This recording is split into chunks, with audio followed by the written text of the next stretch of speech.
പിന്നെ സുജിത്തും ശ്യാമയും ദക്ഷിത് അമ്പലത്തിലേക്ക് വന്നുകൊണ്ടിരിക്കുകയാണ്. ദേവീജി അമ്പലത്തിൻ്റെ ദർശനത്തിന് വേണ്ടി വന്നുകൊണ്ടിരിക്കുകയാണ്.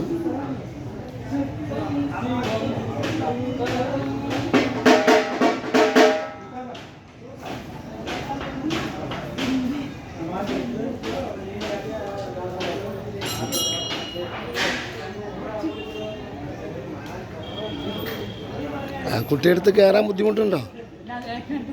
ആ അത് ചോദിച്ചു.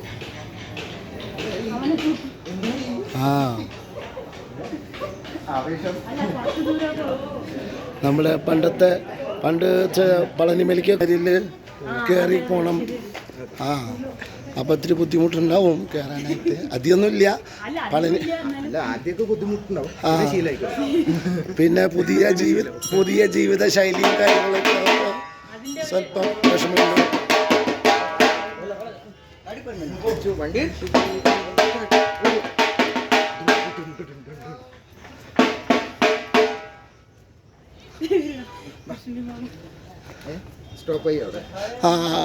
മാമിന് ചിലപ്പം ബുദ്ധിമുട്ടുണ്ട്, കയറാൻ വിഷമമുണ്ടാവും.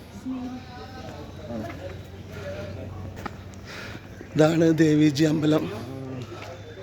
ഈ അമ്പലത്തിലേക്കാണ് ഇപ്പം നമ്മൾ പോകുന്നത്. നിന്ന് കയറിയാൽ മതി. ഒന്ന് തിരിഞ്ഞ് നോക്കിയാൽ അവിടുന്ന് അവരവനെ അമ്പലത്തിലേക്ക് എത്തിയിരിക്കുകയാണ്. ശരി ശരി. ഇനി അമ്പലത്തിൻ്റെ ഉള്ളിൽ ചെന്നിട്ടുള്ള ഫോട്ടോ എടുക്കാം.